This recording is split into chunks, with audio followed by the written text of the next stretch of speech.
Tonight, our ABC 7 I team is investigating who is watching Roman Catholic priests who've been ousted from the church for what the Archdiocese calls credible allegations of child sex abuse.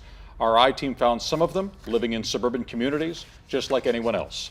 Investigative reporter Chuck Gowdy is here now with the surprising discoveries that our I team has uncovered. Chuck? Alan, Archdiocese of Chicago officials claim they've removed 65 priests from ministry after credible sexual misconduct allegations since 1950. While roughly half of those are now dead, who's watching the others? Tonight, the I-Team finds men who left the priesthood after sexual abuse claims, now living close to schools, housed in a suburban facility that's also home to a village ballpark, and even working with children. Mr. Garza. Yes, sir. After Jesus Jesse Garza left his priest job at the Archdiocese of Chicago in 2000, he went to work in Wisconsin public schools. People I worked with in Beloit knew I was a priest. They would joke with me about it. Garza says no school district or state officials ever questioned him about his background, even though in July of 2005, church investigators say they substantiated claims that Garza forced a boy to perform oral sex on him between 10 and 15 times from January to April 1984. The I-Team found that in January of 2006 in Wisconsin, despite the Archdiocese naming him as a child sexual abuser, Garza became licensed as a school counselor, specializing in early childhood adolescence. I went through all the licensing process in the state of Wisconsin. Based on how you left the Archdiocese, should you have been counseling children? I don't see why not. I mean, there was nothing illegal. To my knowledge, there was nothing illegal that I had done.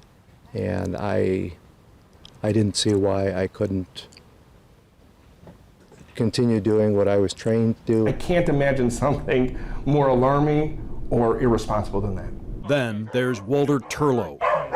Removed from ministry in 2005, he resigned and was stripped of his standing as a priest after the Archdiocese found reasonable cause to suspect he had committed numerous incidents of sexual abuse. He denied the allegations at the time. Turlow now lives around the corner from Robinson Elementary School in southwest suburban Lyons. Those were so long ago, and they're been resolved, and I'm just living as a private person. Then there is the Bishop Line Residence, a retirement home for priests in south suburban Palos Park. The I-Team has uncovered that the Archdiocese of Chicago currently houses 2 priests here, men on the list of those with substantiated allegations of child sexual abuse.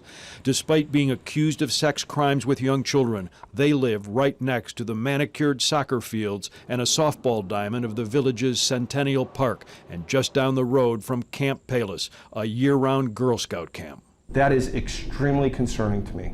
Those are the type of things that keep me up at night. Why would they put pedophiles down the street from a camp for kids? It's very possible no one is aware that they're there. Palos Park Police Chief Joe Miller says the Archdiocese calls him to let him know if they're keeping any priests with misconduct issues at the residence, and that they've never had any problems with the men housed there. If they left the priesthood, they could move next to you and your family, and then no one would know. I always denied it. Back in Kenosha, Garza told the I-Team he left Beloit schools in 2015 and doesn't remember the incident the Archdiocese found credible, even though the church reached a financial settlement with the victim. About the only thing I ever heard someone say was, whatever happened, the person involved said it was their fault. So, how old was he at the time? I think 15. When something like this hangs over you like a cloud, you always wonder, you know. What do you wonder? If this would ever come where somebody comes and starts asking you questions about, I mean, that's, you know, I always thought it would, maybe someone through the district or working would get some information and then come talk to me about it, but that never happened. A Wisconsin Department of Public Instruction spokesman tonight says they use the FBI, the state's Department of Justice, and national licensing databases to check job candidates. Now they say they'll also check future candidates and current license holders against the Archdiocese list. The Archdiocese tells us local law enforcement authorities were informed when accused priests were moved to that suburban residence home.